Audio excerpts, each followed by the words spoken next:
Check it out, people. Pork chops and tomato. This is amazing, and if you like this kind of dish, then you've come to the right video.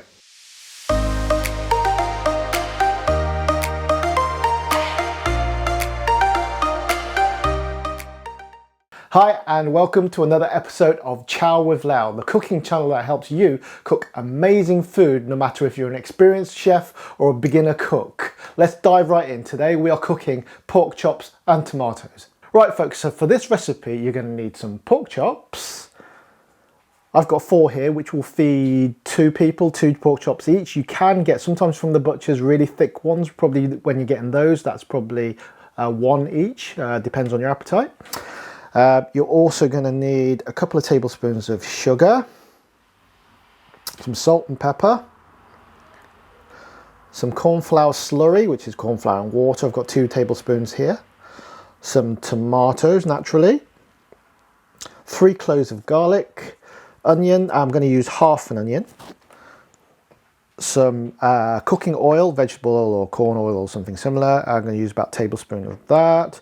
About 200 ml or so of water, some ketchup, which is my secret ingredient. Don't knock it. Ketchup is a wonderful ingredient. And a splash of light soy sauce to give it a little bit of saltiness and a depth of soy flavour. Don't underestimate soy sauce either. It adds something more than just saltiness. Try it, you'll see why.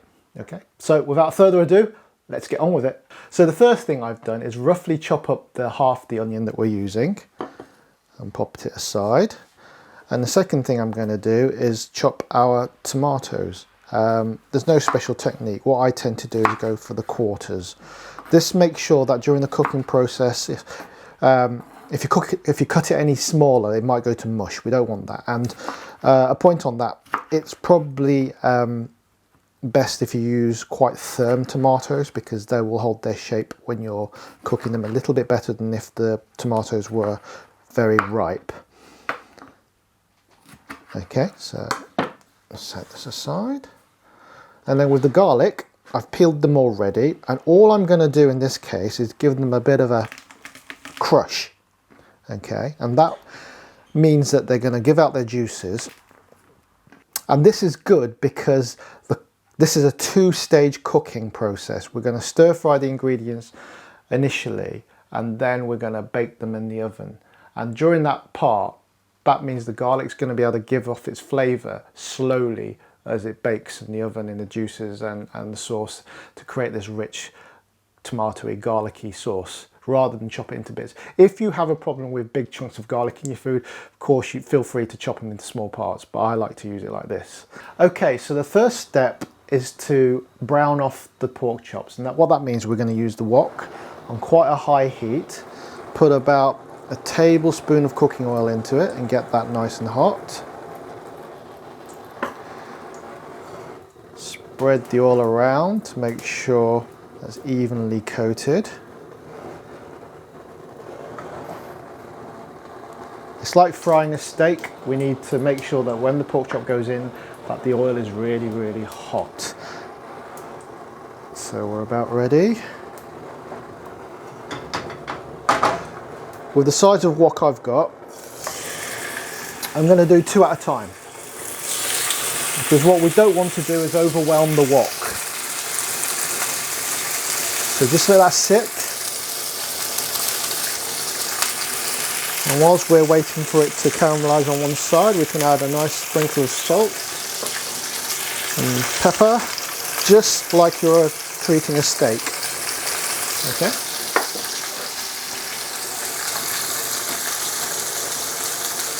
Now we're not gonna fry these pork chops until they're completely done. We just want to brown each side, and then we're going to finish off these in the oven with the sauce, so it'll finish cooking in the sauce. We don't want a rare pork chop, but the finishing off in the oven will make sure it's cooked thoroughly, and that's really important.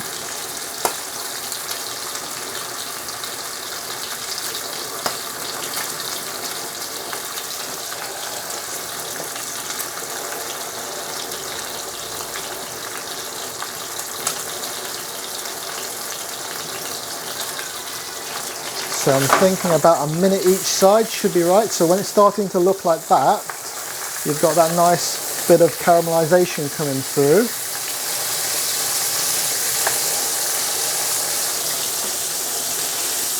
That's okay. And what that is the sugars in the meat starting to caramelize, literally caramelize on the surface of the pork, which gives us, it seals in the flavour, seals in the texture, seals in the moisture, and it gives us a nice texture rather than sort of chewing into or biting into sort of soggy meat. You get a nice bite to it. Just like, again, just like when you're cooking a beef steak, because you don't want a steak that looks like it's been boiled. Same sort of position we're in here with the pork chops, to make sure we get a good colour on these pork chops.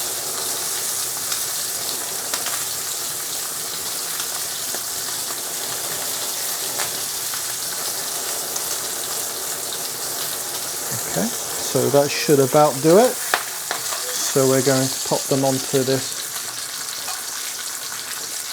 baking tray. Just lay them out nice and even, okay? And then I'm going to pop the other two on. Right, so that's the second batch all done. And we're going to continue using the oil we've got in the rest of the pan. Waste not, want not. And so make sure we need the heat to go down a little bit, otherwise we're going to burn the garlic. Okay, so turn your heat down a little bit. We don't need to completely sort of char these vegetables that we're about to put in. So we're going to pop in the onions.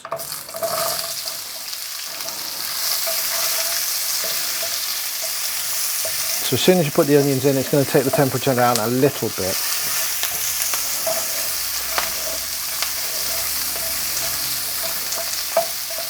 And now we can put the garlic in and start turning up the temperature a little bit more.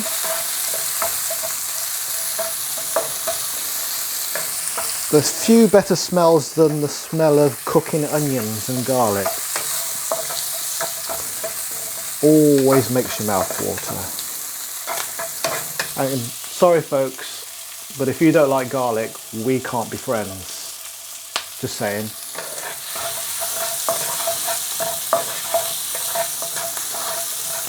Okay, right, so that's starting to cook. We don't need to cook it completely. We just need to kind of, again, start to get a little bit of colour into the onions. Just soften them a little bit.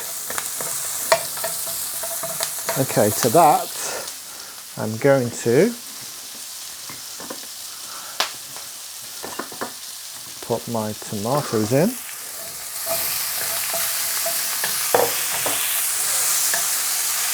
And again, we're going to just start the cooking process here and get all the flavours are going to start to amalgamate, which is nice. And you feel free to freestyle a little bit. If you want to add other vegetables, feel free to do so. A suggestion might be some peppers, maybe some pineapple if you like pineapple. You could, if you wanted, to add some chili to give it a little bit of kick. Chili peppers. But this is how I remember the dish, so this is the way I'm going to do it.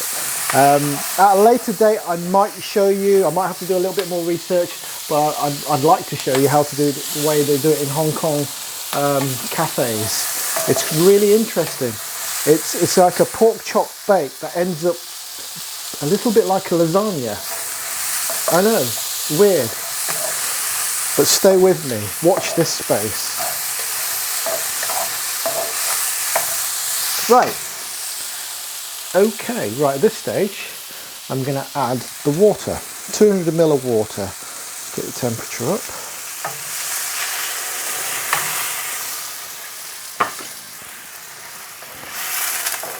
Okay, obviously this will start the sauce going. What you'll find when when you're baking it in the oven is that the pork chops will release quite a lot of liquid, as will the tomatoes. So you're going to end up with more liquid than you think you're going to. Okay. So we're going to get this up to temperature. And the next thing I'm going to add is the magic ingredient, ketchup. Okay, right. This is always... Oh. Hold on. It's a new bottle. It's a new bottle.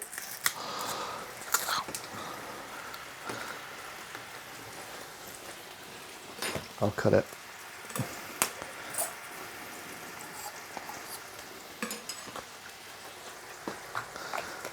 The magic of editing will save me. Right, okay. So I tend to do this by feel. However, I would estimate about 4 tablespoons of ketchup.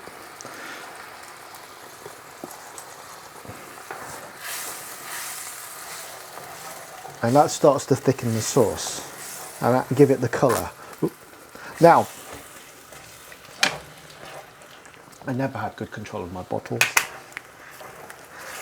People always think when they hear about Chinese takeaways in restaurants and cooks use tomato ketchup, that it's kind of cheating, but tomato ketchup is an amazing ingredient. It's got herbs and spices in there that we couldn't recreate even if we tried, I don't think. Even Mr. Gordon Ramsay has sung the praises of tomato ketchup. I've heard it, I saw it with my own eyes, heard it with my own ears on TV.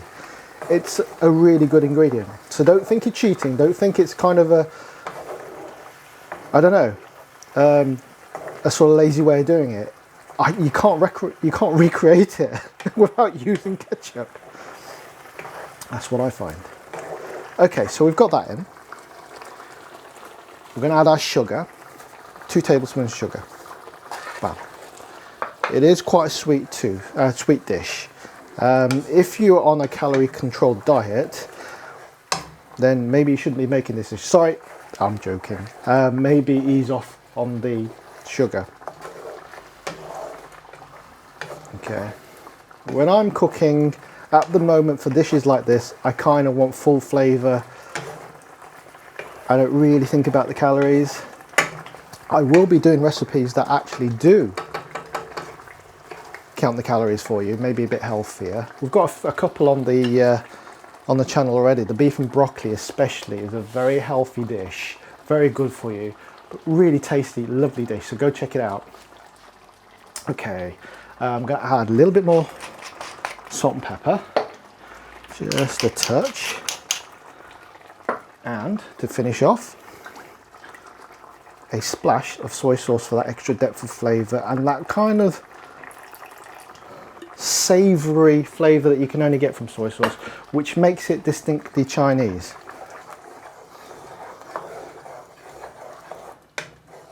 Okay, subtle. You could add sesame oil if you wanted to, but I'm not going to this time. Right. And now we're going to add our cornflour water mix, or slurry as they call it. I don't like using the word slurry. It doesn't sound very food friendly, does it? But I've heard it used on many programs. Okay, we're going to put most of that in. Let's say we're going to put about 3/4 of that in. And this is obviously going to thicken it up. Now, once you get this to the boil here, it's going to look too thick, maybe. I don't know. Yeah, maybe we should go for a little bit thicker, maybe a little bit more actually. We're going to go for nearly the 2 tablespoons. Yeah, that should do it. Now, the reason why I've done that is because, like I said before, when it goes in the oven, more juices are going to be released and it's going to make the sauce thinner. And we don't want a watery sauce. We want quite a nice, substantial sauce. This dish is supposed to be wholesome and really kind of heartwarming and something, yeah, comfort food is comfort. Most of the food I do is frankly comfort food. So we're going to cover our pork chops in this. Get my spatula. Okay. So we're going to end up with more sauce than you see here. Okay, there we go. Right, I'm going to put an oven glove on for this. And this is going to go into an oven at 190 degrees Celsius, or centigrade, or gas mark 5.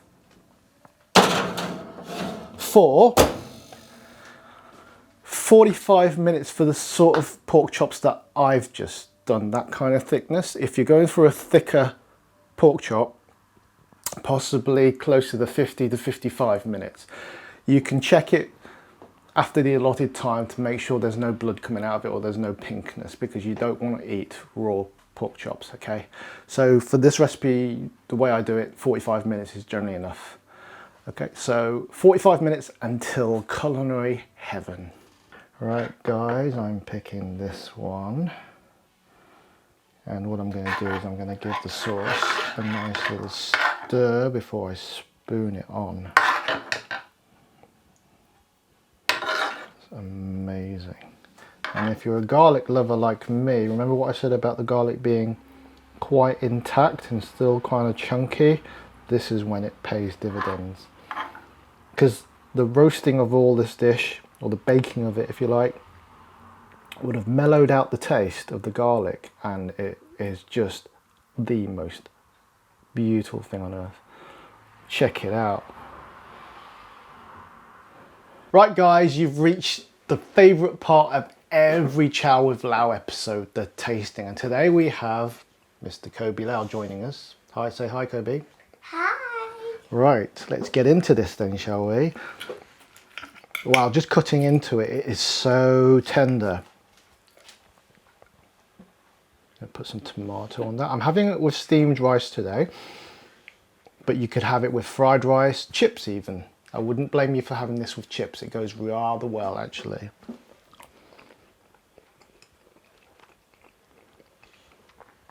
It's so soft and tender. The meat is still nice and moist and juicy.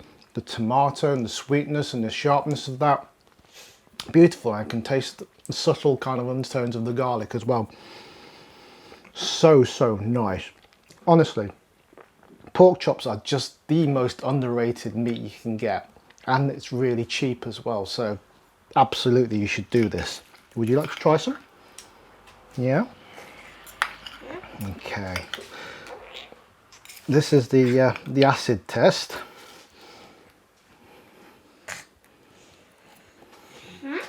Was that nice? Yeah? Excellent. We have a seal of approval. What more can I say? Right guys, thank you so much for watching. If you like what we do and you want to see future recipes, please Subscribe. And like and comment on the videos as you see fit. So thanks again for watching, and we'll see you in the next one. Thank you. Bye bye.